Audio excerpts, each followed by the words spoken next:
What is going on, everybody? My name is Rye, and I am the Carolina chapter, I'm calling it, of Force Performance. I'm not located with the rest of the homies out there in Van Alstyne, Texas. I am here in Eastern North Carolina.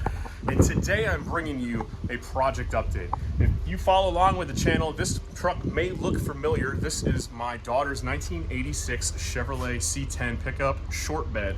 And we are prepping this thing for Hot Rod Magazine's Drag Week 2023. That's right.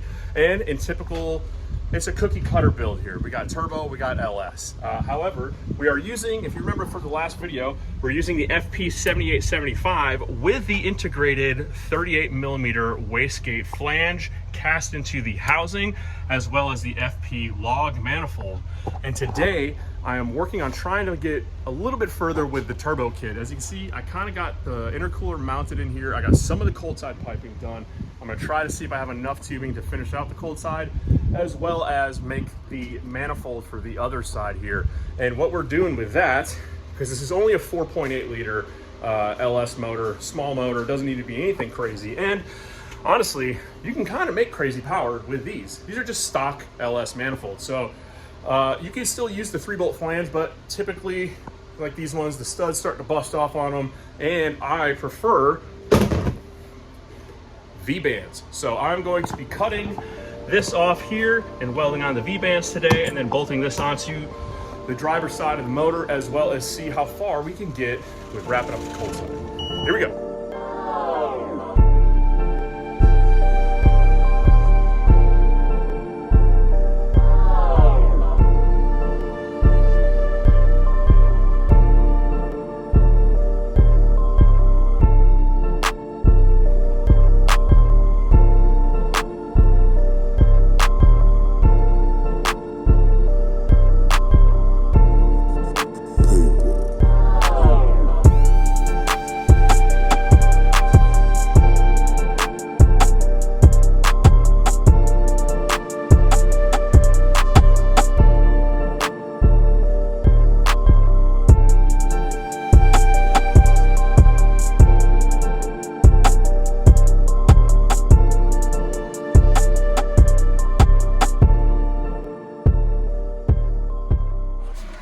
All right, as you can see, there's a few well-placed tacks. I'll probably put a few more in there, and you can see some daylight, you know, right through here.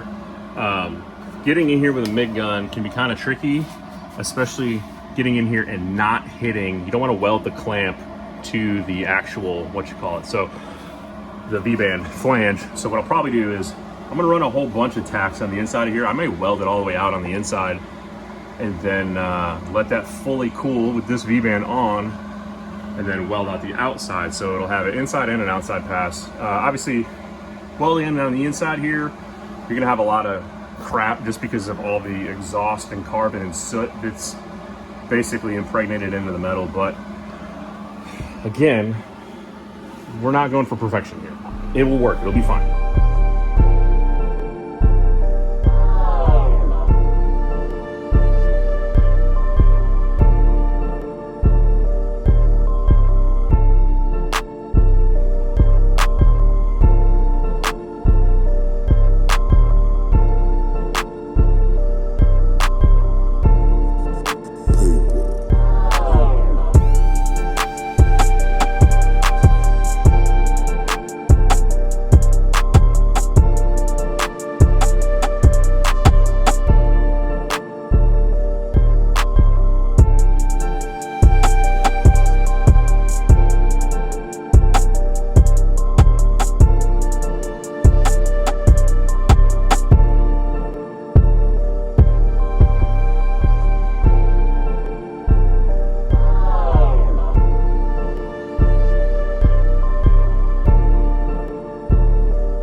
saw in that time lapse, the transmission, she is installed. This is a bone stock 4L60. One thing I will probably do to it is put a Corvette servo on it, which is actually kind of, in my opinion, easier to put in because you can use the truck as leverage to pop the cover and all that stuff off. I think I don't know if it gives it a little bit more holding power, but they're cheap, and if it does, because it's a 4L60, we need to give this thing every chance of living as possible. In that time lapse, you may or may not have picked up on, I was kind of struggling to get this on here. One thing I do not recommend, I try to always avoid, is don't use the bolts to walk a transmission on. I don't care if it's automatic, a manual, or whatever. This bell housing is cast aluminum, and if for some reason something's binding up, you're either going to break the ear off the transmission. There's usually something wrong. In this case, I could pick up on it. I could tell that the dowel pins were just a little bit scuzzy and they didn't want to go in, so I lubed them up with some WD-40, and then it made it a little bit easier to work them on. But throughout the installation process with an automatic, I always sit here and spin the converter periodically to check it, to make sure this thing is not getting bound up. That's another point of binding. If the transmission's not sitting onto the back of the bell housing flat, then if your converter is sticking out a little bit, it's not fully seated into the pump and into the input shaft, you can end up breaking the pump. And I don't care how strong your transmission is, if you use the bolts to walk it on and you hammer it home with an impact, you're gonna break it. So we gotta get converter bolts put in here through the flex plate. And what I'm working on right now, so, you know, 30-year-old truck, 30-plus-year-old truck, and it's had some modifications over the years, probably a couple different drivetrains, and because of that, this transmission 4L60 is the same length as a 700R4, which is what would have came in this truck originally. But I believe somebody either they probably put a Turbo 350 or a Power Glide, probably 350 in here, because somebody added this tab. And you can see this is our original hole, and that's the hole that I need access to, and it has been welded over. So with a little help from Milwaukee's Best, the tools, not the beer, we're gonna grind that off and install a Crossmember. Let's get it. I often get asked why I do all the grinding on the yard on the side of my house, and it's because all the metal dust that comes off of parts like this ends up staining your driveway and turning it brown. But when you do it in the grass, well, then it just kills the grass.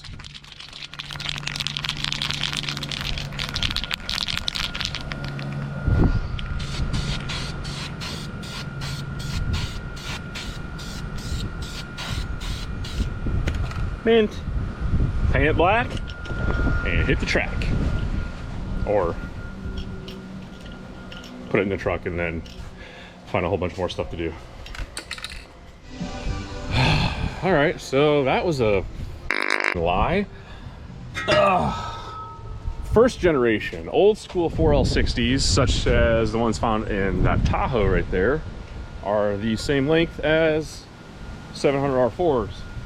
However, the later versions that came behind LS motors, i.e. the one that's in that C10, well, they're about 1 inch long, which means that hole no longer lines up.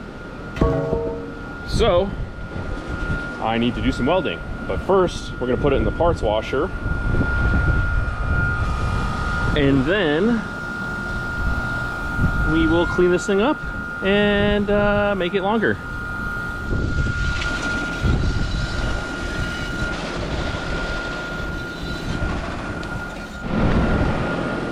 Ran out of the real good stuff, so I had to use the backup parts washer, but still gets the job done.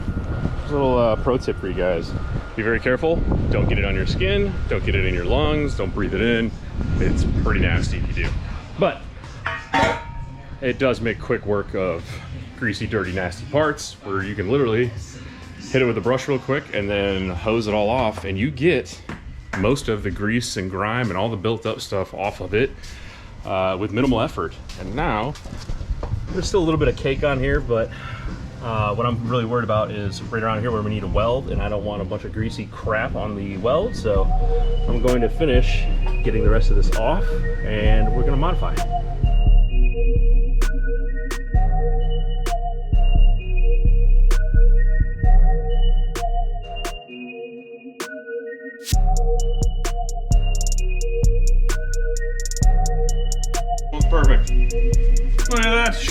shit.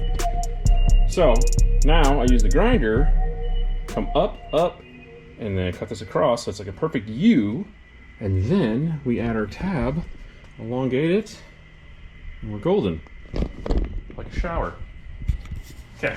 If you weren't digging what I was shoveling earlier, maybe now you will. So you'll see now I have the flat right here, and then my tab. I'm gonna use one of these guys. Basically weld like so, thusly, and then we will elongate, connect the hole to hole, and I'll have a big long slot and access to put the bolt in. Contact.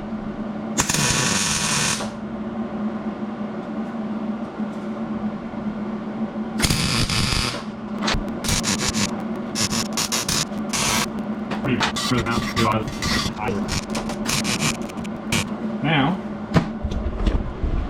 drill out that hole and then use the grinder and slot it. Your mother's a slot. Hello, old friend. We meet again. Look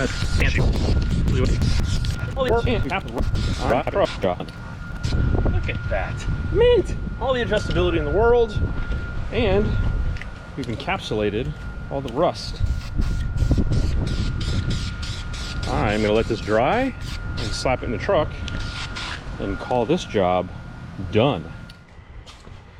All right, I think that's enough time lapse and turbo tomfoolery. So yeah, we need to wrap up the hot side and then begin the downpipe. And then we got a lot of stuff to mount. I have to connect the dots here on the cold side, and that will all be done probably by the time I put out the next video, because this one's getting a little bit lengthy. But as you can see, everything is installed. 4L60 is in. Just gonna bolt up the converter. I wonder if the stock drive shaft will actually fit. I may need to rebuild that. I do believe I have a yoke somewhere in the garage, but it looks like, for all intents and purposes, most of the heavy lifting and hard work is done, and drag week should be a go. As you can see, there is not a single, well, there's a couple wires left in here, but we have a full kit from the good folks over at Painless. So Painless Wiring sent us an entire chassis kit on a Frisbee, a whole new wiring harness for the entirety of the vehicle. So that will be going into the truck very shortly. That should be the next project, along with all of the Holley EFI goodies up here to make it all run. And I'm gonna see about air conditioning, because drag week is happening in the south, and I don't know if you guys know anything. If you're not from the southeast here in North Carolina, it is balmy in September, and I definitely want to ride in comfort. So that's it. Head over to forceperformance.shop or forceperformance.net. Pick yourself up a Turbski.